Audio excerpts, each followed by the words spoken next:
A few days later, Jesus went back to Capernaum, and when the people heard that he was home, they gathered in such large numbers that there was no more room, not even outside the door, as Jesus spoke the word to them. Then a paralytic was brought to him, carried by 4 men.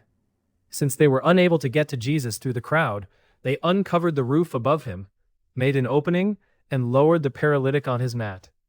When Jesus saw their faith, he said to the paralytic, "Son, your sins are forgiven." But some of the scribes were sitting there, and thinking in their hearts, "Why does this man speak like this? He is blaspheming. Who can forgive sins but God alone?" At once Jesus knew in his spirit that they were thinking this way within themselves. "Why are you thinking these things in your hearts?" he asked. "Which is easier, to say to a paralytic, 'Your sins are forgiven,' or to say, 'Get up, pick up your mat, and walk'? But so that you may know that the Son of Man has authority on earth to forgive sins." He said to the paralytic, "I tell you, get up, pick up your mat, and go home." And immediately the man got up, picked up his mat, and walked out in front of them all. As a result, they were all astounded and glorified God, saying, "We have never seen anything like this."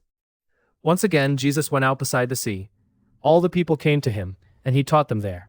As he was walking along, he saw Levi, son of Alphaeus, sitting at the tax booth. "Follow me," he told him, and Levi got up and followed him. While Jesus was dining at Levi's house, many tax collectors and sinners were eating with him and his disciples, for there were many who followed him. When the scribes who were Pharisees saw Jesus eating with these people, they asked his disciples, "Why does he eat with tax collectors and sinners?" On hearing this, Jesus told them, "It is not the healthy who need a doctor, but the sick. I have not come to call the righteous, but sinners." Now John's disciples and the Pharisees were often fasting. So people came to Jesus and asked, "Why don't your disciples fast, like John's disciples and those of the Pharisees?" Jesus replied, "How can the guests of the bridegroom fast while he's with them? As long as he's with them, they cannot fast. But the time will come when the bridegroom will be taken from them. Then they will fast. No one sews a patch of unshrunk cloth on an old garment. If he does, the new piece will pull away from the old, and a worse tear will result. And no one pours new wine into old wineskins. If he does, the wine will burst the skins, and both the wine and the wineskins will be ruined. Instead, new wine is poured into new wineskins." One Sabbath, Jesus was passing through the grain fields, and his disciples began to pick the heads of grain as they walked along. So the Pharisees said to him, "Look, why are they doing what is unlawful on the Sabbath?" Jesus replied, "Have you never read what David did when he and his companions were hungry and in need?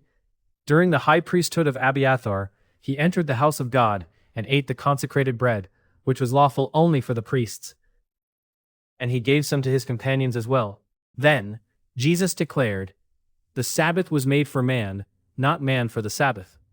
Therefore, the Son of Man is Lord even of the Sabbath.'"